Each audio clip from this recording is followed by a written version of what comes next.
Oprostite, da li je slobodno? Sedite. Hvala.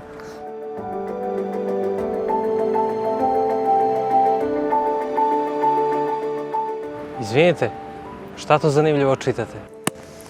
Ovo je jedan veliki roman italijanske književnosti, pisan u 20. veku, stvaran gotovo 20 godina. Eugenio Corti je bio klinac, imao je 20 godina kada se zatekao na istočnom frontu. Bio je deo te velike italijanske armade koja je ratovala sa Rumunima, Mađarima i Nemcima protiv Rusa.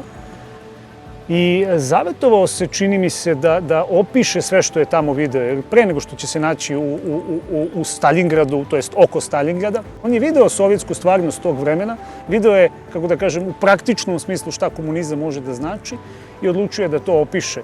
Kao i svi veliki romanopisci, poput Tolstoja recimo, on opisuje front kao jedno ogromno platno sa bezbroj događaja, ne samo istočni front, nego i prilike u Italiji tog vremena, u Evropi, u Africi.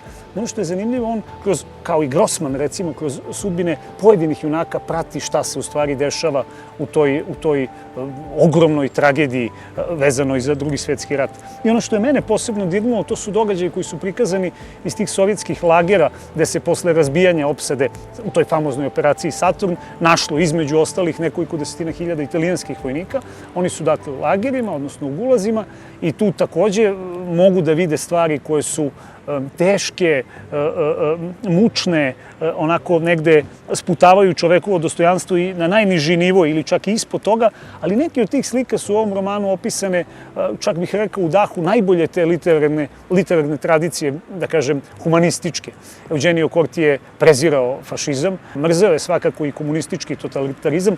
Prikazao je ovde neke istorijske ličnosti u zanimljivom svetlu. Meni je recimo bio zanimljiv lik Palmira Togliattia, onda Guderijana, famoznog nemačkog generala, njegov dolazak u Jasnu Poljanu, naravno i prilike koje su vladale u to vreme u centrima moći, ali ono što je interesantnije su svi ti, kako da kažem, marginalni ljudi koji su gurnuti u rat, moraju da ratuju, i Michele Tintori, koji je glavni junak ove povesti.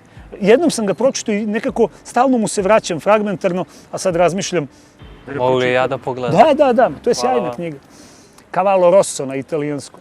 I kažem, meni je zapanjujuće to, u stvari, to je roman pisan 20 godina, da je on sa tom vrstom istrajnosti i upornosti odlučio da da. Nije to samo roman o Drugom ratu, on se prostiri na nekih 20 godina posle rata. On opisuje u stvari kako je teklo to širenje komunističkog, odnosno sovjetskog uticaja i na Italiju, dakle. Praktično negde gotovo do vremena Alda Mora i te tragedije. Meni je to jako zanimljivo, kažem, stalno se vraćam toj priči. Da li ste slobodni da popijemo jednu kafu i da malo više popričamo naravno, o ovoj knjizi? Pa meni je to zadovoljstvo, naravno. Ništa, pođimo. Ajde da vidimo.